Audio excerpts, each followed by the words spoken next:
Jamaica's Prime Minister Andrew Holness in Parliament today when he announced their Christmas curfew. For the month of December, with exceptions for the public holidays, the curfew will commence at 10 p.m. nightly and end at 5 a.m. each morning. On Christmas Day and Boxing Day, the curfew will commence at 7 p.m. and end at 5 a.m. the following morning.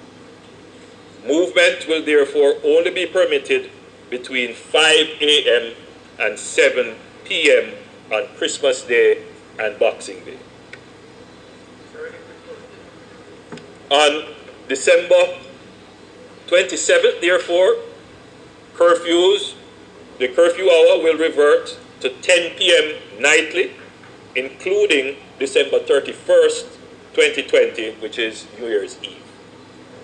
On New Year's Day, January 1st, 2021, the curfew will commence at 7 p.m. and end at 5 a.m. the following morning. From January 2 to the 15th of January 2021, we will return to the 10 p.m. to 5 a.m. curfew. However, if the numbers rise beyond reasonable expectations, then the government will have to reevaluate these hours. The Prime Minister went on to explain the logic behind the curfew hours. When we met with the private sector interests, they made valid points that a 1 hour increase in the movement hours, that is a 1 hour decrease in the curfew hours, would have a significant positive impact on commerce. It will increase economic activity, and it will bring back many jobs which are now on the margin. For example, the quick service industry. 1 hour more for serving persons in the fast food industry, for restaurants, for pharmacies. That will bring back shift employment. So that 1 more hour makes a shift more viable. And that means more people get paid for Christmas. People can actually have their Christmas dinner, and overall general positive impact. But it is not long enough for persons to want to keep party events, even though they are banned, because you now have a general curfew ending at 10. So it is, I believe we have struck the right balance to increase productivity, but not at the same time encourage risky activities that could increase the spread. And that's where we believe we have struck a balance. What we wouldn't want to do is set an unrealistic curfew time that would force people to break the law. So I think the curfew times that have been set would still facilitate grand market activities. Well, no, grand market would be 10 because it would be Christmas Eve. And we consider that carefully because that is the commercial day that is beneficial to the average man. In my constituency, for example, we don't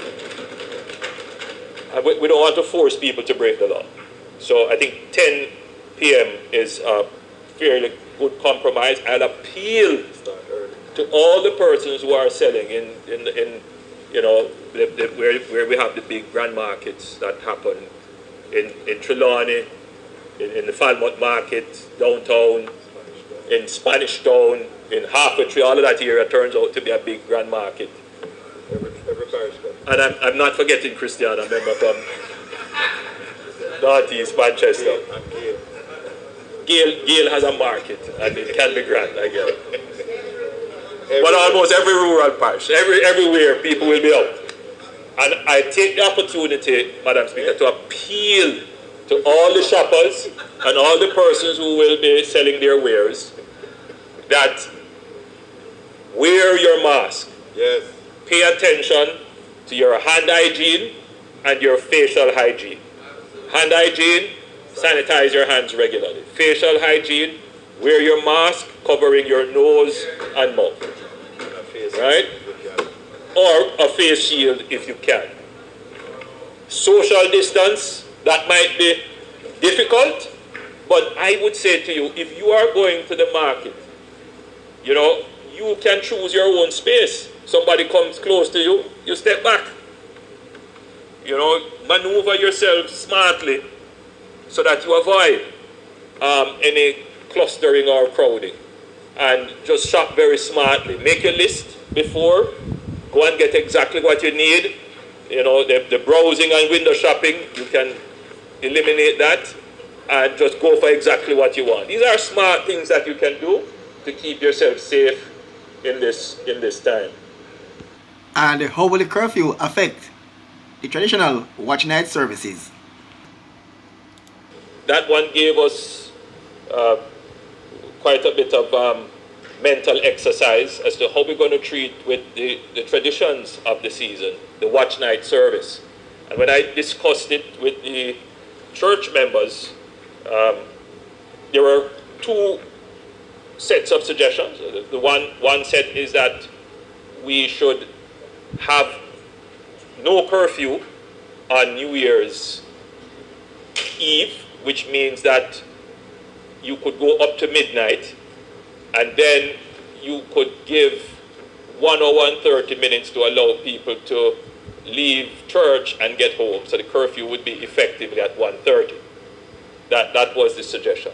The problem that we have is that once you do that, then you have people starting to have later gatherings, you know, the illegal parties and the illegal receptions and, you know, the prohibited rather than illegal activities. Those will masquerade under what we were intending to give the approvals for, which would be for the traditional watch night service. And it becomes a law enforcement nightmare. And so we decided not to go with that route. There was another view which suggested that we should treat New Year's Eve in the same way we treat Boxing Day and Christmas Day, and start the curfew at 7 p.m. We decided to go to 10. It is a commercial day, and it's not a public holiday in a sense. So we decided to go to 10. When we examine it further, we could go to 7, but at this point the proposal is to go to 10. Next week we will bring to the Parliament the actual order, but the thinking now is to end at 10. On New Year's Day itself, we will end at 7. That is the 1st of January. The curfew will start at 7 p.m. What we would like to do is for the beginning of the first half of January is to maintain the 10 p.m. curfew start to give more time for economic activity. However, that all depends on the numbers we are seeing coming out of December. There are some critical trade-offs that we don't want to have to make. If December goes badly in terms of numbers, we cannot reopen schools. And that's the trade-off. So each time we give a little, we end up, you know, disadvantaging our students by not being able to reopen our schools. And that is a trade-off that we all must bear in mind. And the other disadvantage, of course, is that if we don't maintain the protocols and we see where this becomes a threat, then we will have to even put in place even tighter curfew measures and tighter infection control measures, which could have even greater negative economic impact. So it really comes down to personal responsibility and how well, you know, we as individuals, how well we are faithful and how well we adhere to the protocols that we have put out. So These are not normal times, and we will not be able to celebrate Christmas in the normal way this year. Celebrating Christmas in a normal way could mean that we would have to keep our schools closed or shut down our economy even more than it is now restricted. We must continue to be vigilant and responsible over the next few months, starting with the upcoming Christmas season. I'm Dudley Thompson for Roots FM News and also WDT Media TV. And again, please like, share, and subscribe. Thanks in advance and pleasant viewing.